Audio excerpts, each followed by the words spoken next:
All right, good morning. Today we're going to start our video series for Unit 2 of the AP Environmental Science units. We're going to end up breaking up Unit 2 into two parts. I am going to jump around throughout this slideshow from Mr. Smeeds. Once again, starting a new unit, his information's up there for anybody that is looking for more information. He puts together a bunch of great AP Environmental Science content. We're going to jump around in Unit 2. My personal feeling on it is that I want to break it up based on the topics that relate more about overall species and changes and adaptations, so focus more on the evolution side of things in the first part of this video. So we're going to do 2.1, 2.3, and 2.6. May have those numbers wrong, but we'll be covering the stuff that's related more to evolution and adaptation, speciation. The second part of the video will focus more on changes to overall ecosystems.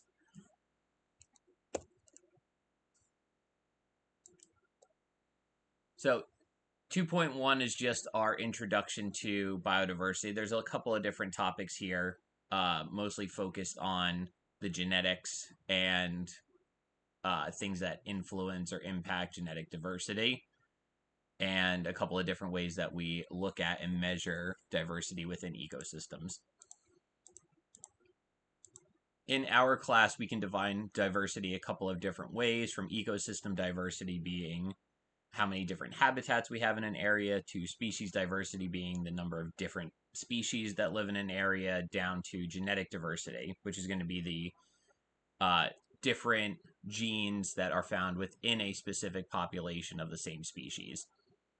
When we talk about adaptations, we are usually starting at the genetic level within a population, and then over time, evolution might lead to what we might see in different species being found in different areas or even within the same area, but having evolved to the point where over a long period of time, those organisms are what may have been relatively similar are no longer that similar.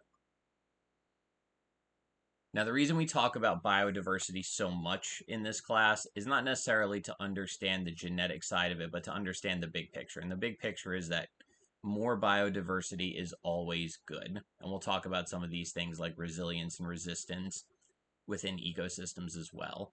But more biodiversity is always good. So we're always looking at situations when we are maybe answering questions related to human impacts, whether it be positive or negative.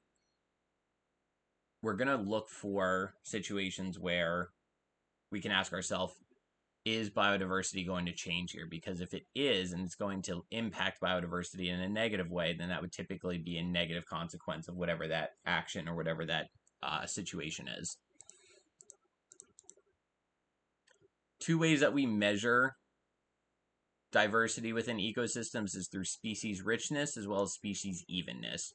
We have a lab that we're going to do this week focused on this specific topic. But species richness we define as just the total number of different species found in an ecosystem. So if you were to just count up all of the different species,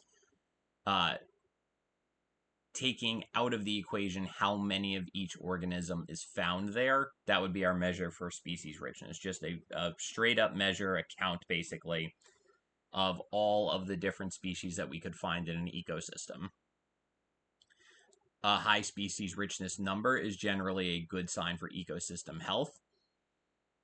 This means that more species means that we're going to typically find a higher quality ecosystem with all of that diversity. More different kinds of organisms are going to create different habitats.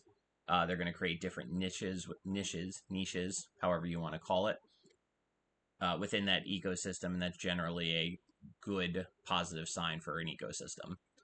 Evenness is a measure of balance, as the name suggests. So when we calculate evenness, and we don't actually have to calculate it, but we do look at it for comparative purposes. We'll look at the numbers. We have a spreadsheet that we'll use for our lab that does the math for us, so don't worry about having to do this math. But evenness is taking into account not just how many different species are in an ecosystem, but how many different organisms are also going to be found within that amongst those different species. So if we were to look at the picture for community 1 and community 2, they both have the same species richness. They both have the same 4 populations of trees, but community 1, we would say, is more even, right? It's got a balance of all 4 different kinds of species of trees that are found there. That would basically be a, from our purposes, we would say that community 1. Community 1 is more even. Community 2, despite having the same species richness, is predominantly made up of 1 species of tree. Why that matters is we'll talk about more with some of the biodiversity stuff on the next couple of slides. But if you typically only have 1 kind of species that dominates an area, we ask the question of, well, what happens if something were to negatively impact that 1 species? If a disease, in this particular instance in community 2, were to wipe out that predominant tree species that's making up 70%, that would have a much bigger, more negative impact on the community overall in the ecosystem. Whereas if that same tree species were to succumb to the same issues in community 1 in that area, the ecosystem itself would overall remain more healthy and be less impacted.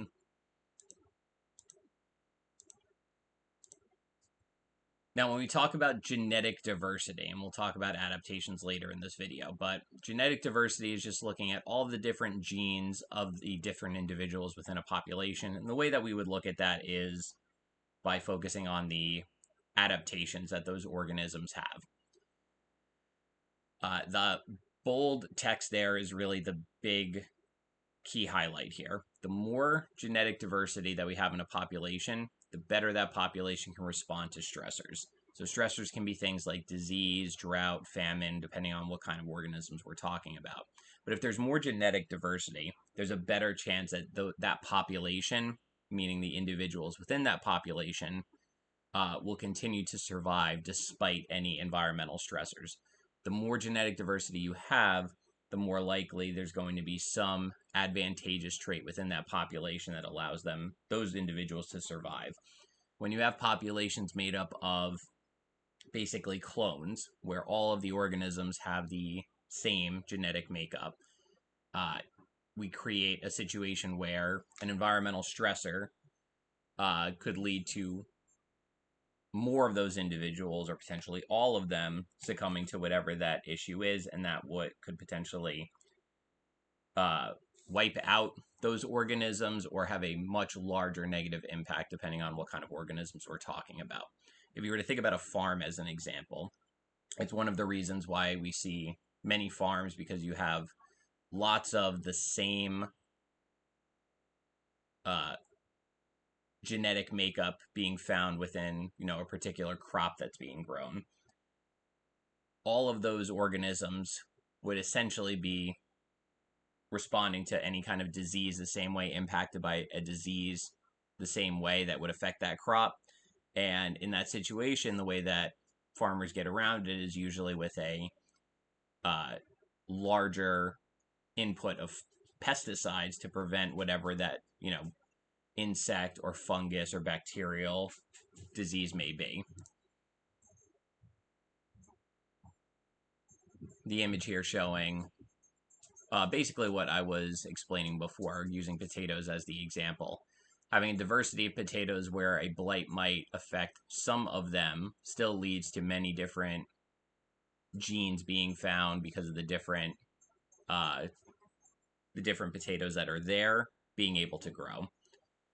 If you only have one type of potato that is in this particular example susceptible to blight, which is a disease that can affect potato crops, then all of those individuals would be affected, and that's going to negatively hinder crop production. Things that can reduce genetic diversity are obviously things that we would like to avoid. Sometimes they could be natural disasters or things that happen in nature, but usually we're looking at a human impact, something that people are doing. So this can be things from habitat destruction to overhunting, the introduction of invasive species, all things we'll talk about throughout this course later on in this year. But what happens with a bottleneck event, if you think about the actual physical shape of a bottle, you have a large amount in the actual bottle itself, but a very small amount is able to come out of the neck of the bottle. So we use the term bottleneck event to say what happens to a large population that has individuals that are wiped out from that population, leaving only a small amount, which is what we refer to as the bottleneck. And then that small amount of the population is what's going to end up being the makeup of the future population. So in the mice example here, this population, which had about 50% of the population with white fur and only 10% with brown fur, after some, this could be something like a flood or natural disaster or the destruction of their home ecosystem, leaving different makeup within the population. Here, only about 2/3 having black fur, 1/3 having brown fur, and then that population distribution goes on to make up the new population.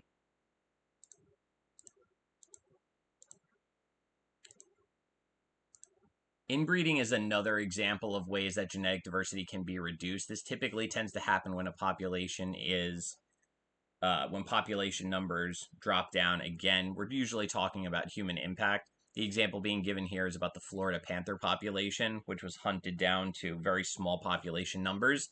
After protection efforts were put in, the organisms that are remaining are the only organisms that will be able to breed in that population. And with those being the only ones, that means that a possibility for a trait that might not be found often in a large population, but due to inbreeding and small population numbers, that trait can therefore then show up more within the population, leading to impacts that will hurt the population numbers. So since smaller populations are more likely to experience inbreeding, we would see negative traits more common within populations that experience this. Now, inbreeding with the Florida panther led to a few of the impacts that you're seeing here from this deleterious allele.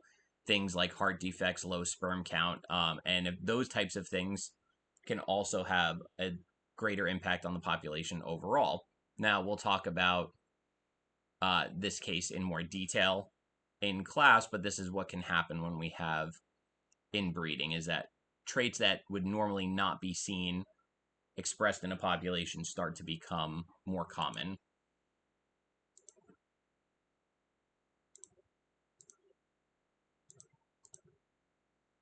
Now, the other thing that we link to high diversity is what we call resilience. Ecosystems that have high species diversity are more likely to be resilient, meaning that they can essentially bounce back from impacts and changes more easily.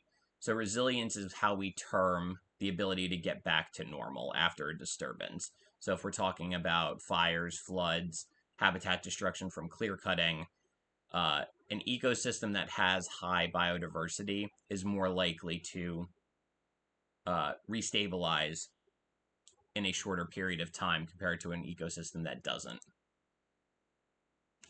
All right, so from here we're going to jump around and we're going to go to Island Biogeography. So the theory of island biogeography talks about organisms within community structures. The islands themselves can mean real islands, but can also mean fragmented habitats as well.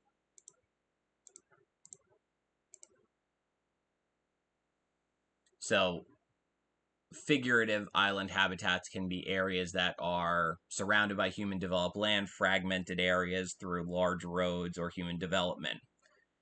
Island biogeography basically has two rules that govern biodiversity, I should say predict biodiversity. The two rules are that a larger island with more space is going to be able to support more total species, and that makes sense. More space means more habitats, it means more areas for populations to find their role within that ecosystem. The second one is that an island closer to the quote-unquote mainland is also going to be able to support more species.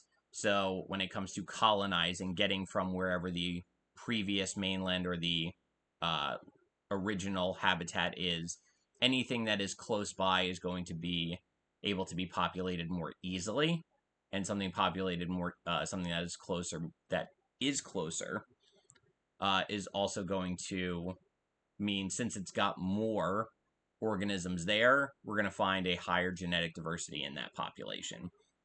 So those are essentially our two main rules for biogeography. If the island is larger, it's going to support more species. If the island is closer to the mainland, it's going to support more species as well.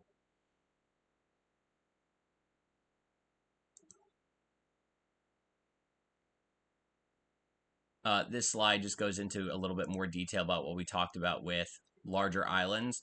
There is positive correlations you can see from the graph here of a couple of different islands in the Caribbean. Island size and species richness do have a direct relationship. So larger islands are able to support more species as opposed to smaller islands in the same general area. This graph looking at reptile and amphibians. For distance to the mainland, this can be interpreted a couple of different ways. If we look at migratory individuals, anything that's closer is going to be more frequently migrated to and from, leading to greater biodiversity as well. So the inverse of that statement is going to be true. The island that is furthest away from wherever the mainland is also going to have the fewest amount of species, just because of how difficult it is to get to whatever that island or fragmented habitat is. Now, talking about islands themselves, again, real or figurative islands, since they have limited space and resources, they create unique conditions. There's more pressure on species from the environment because there might be less space, less food, fewer roles within the ecosystems to occupy, and this leads to what we'd essentially term over a long period of time as evolution. So if we talk about Darwin, we'll talk about the evolution process coming up. But Darwin studied the finches in the Galapagos Islands as an example and observed this without basically understanding what DNA was at the time, because DNA wasn't known. We had no idea about DNA or genetics, but he was able to understand that the organisms there, given the pressures of the environment, adapted to find food. So organisms that had been, basically competing for the same resources needed to evolve in a short period of time to fit the different variety of food sources on an island. If a population of birds was basically being outcompeted for a specific kind of seed, they might have the adaptation to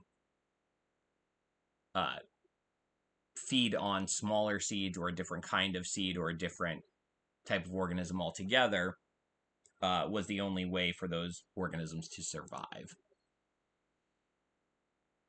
This same graph does show up in your book, but looking at the common ancestors and the different things that those finches ate, the warblers being the insect eaters, the tree finches being insect eaters as well. And then we see the different seed eaters based on the seed types as well as the different insects that exist. So over a relatively short period of time, at least in terms of evolution, the different birds evolved, and we saw many different species of finches show up based on the fact that they had to rely on whatever food source was available. And that's going to bring us to 2.6, talking about those actual adaptations, the final part of this video. So when we talk about adaptations can be viewed as a short or a long-term scale. And we're going to usually talk about this together, which makes it a little bit difficult. But we'll do our best to break everything down. Now, ways that genetic diversity can come about can come from random mutations while DNA is being copied. And a random mutation can create a new trait over time. There's also crossing over, which creates new combinations within the DNA, and that can also therefore lead to new traits. And an adaptation is basically what we see, right? What is the physical output from that genetic code? So when we talk about the gene, we're talking about the base pairs and how they're set up and how they're aligned.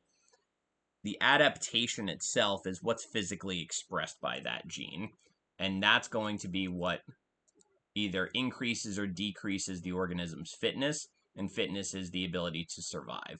If you've heard the phrase survival of the fittest before, in terms of evolution and in terms of Darwinian evolution, then you can see where fitness comes in, right? The fittest organisms are essentially the ones that have the traits, the adaptations, that give them the best opportunity to survive and reproduce. So natural selection, what we were just talking about there, means that the best organisms are going to survive, the best being the better adapted ones. Now, here's where genetics comes back into the conversation. If you have physical traits that make you more likely to survive and reproduce, you're going to pass on the genes for those traits to your offspring. And the organisms without those adaptations that don't survive and reproduce, those genes are then removed from the gene pool. So over a long period of time, the entire population will have whatever that adaptation might be that increases survival and fitness and reproduction. The selective pressure is whatever that environmental condition is that is selecting for, basically choosing which adaptation, which trait is going to be the best for survival and reproduction.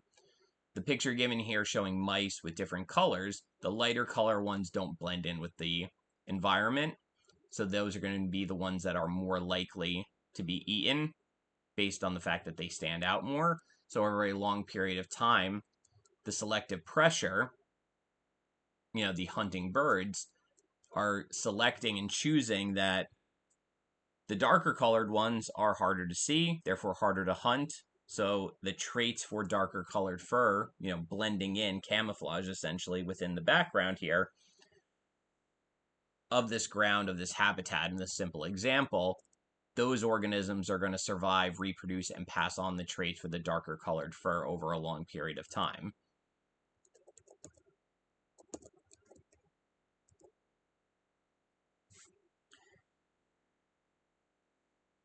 So as environments change, the traits and adaptations may become disadvantageous.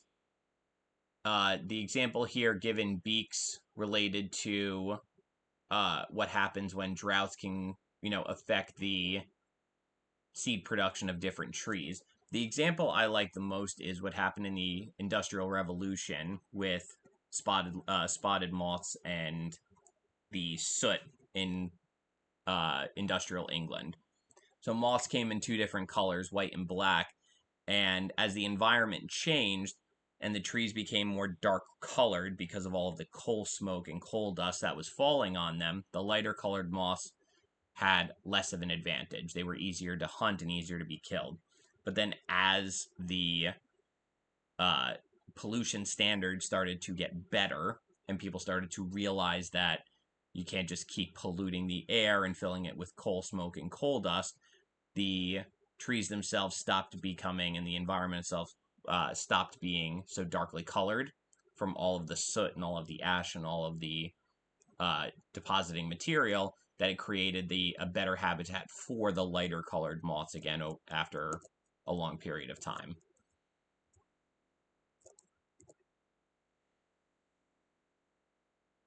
Now, fast changes in an environment are not likely to lead to adaptations.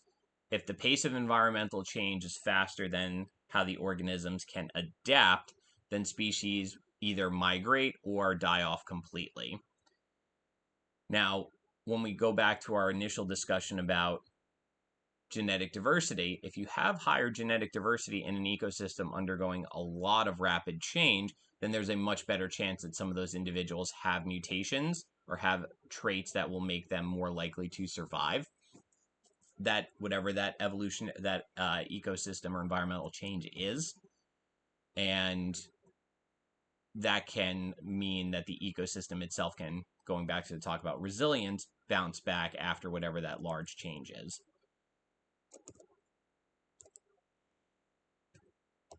All right, that's going to be the end of our part one video. So our part two video will talk more about the ecosystem specific things, and we'll be back next time to finish the rest of unit 2.